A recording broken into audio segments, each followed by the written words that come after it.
ലോക ചരിത്രത്തിൽ സൈനിക സഖ്യങ്ങൾക്ക് എക്കാലവും വലിയ പ്രാധാന്യമുണ്ട്. രണ്ടാം ലോക മഹായുദ്ധത്തിന് ശേഷം രൂപീകൃതമായ നോർത്ത് അറ്റ്ലാന്റിക് ട്രീറ്റി ഓർഗനൈസേഷൻ അതിന്റെ ഏറ്റവും വലിയ ഉദാഹരണമാണ്.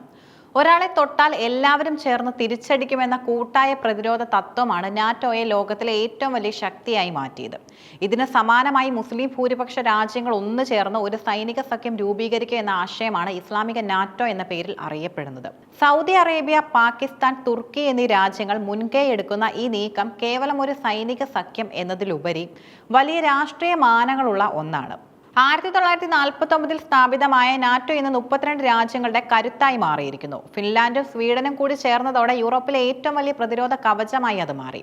യുക്രൈൻ യുദ്ധത്തിൽ നാറ്റോ നേരിട്ട് പങ്കെടുക്കുന്നില്ലെങ്കിലും അവരുടെ ആയുധ സഹായമാണ് യുക്രൈനെ റഷ്യക്കെതിരെ പിടിച്ചു നിൽക്കാൻ സഹായിക്കുന്നത്. ഈ ശക്തിയും സ്വാധീനവുമാണ് മുസ്ലിം രാജ്യങ്ങളെ ഇത്തരം ഒരു ചിന്തയിലേക്ക് നയിച്ചതും.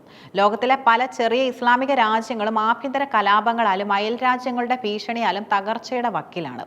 ഒരു സുരക്ഷാ സഖ്യം ഉണ്ടെങ്കിൽ തങ്ങളുടെ അതിർത്തികൾ സുരക്ഷിതമാക്കാമെന്നും ആയുധങ്ങൾക്കും സാങ്കേതിക വിദ്യയ്ക്കുമായി പാശ്ചാത്യ രാജ്യങ്ങളെ മാത്രം ആശ്രയിക്കുന്നത് ഒഴിവാക്കാമെന്നും ഇവർ കണക്കുകൂട്ടുന്നു.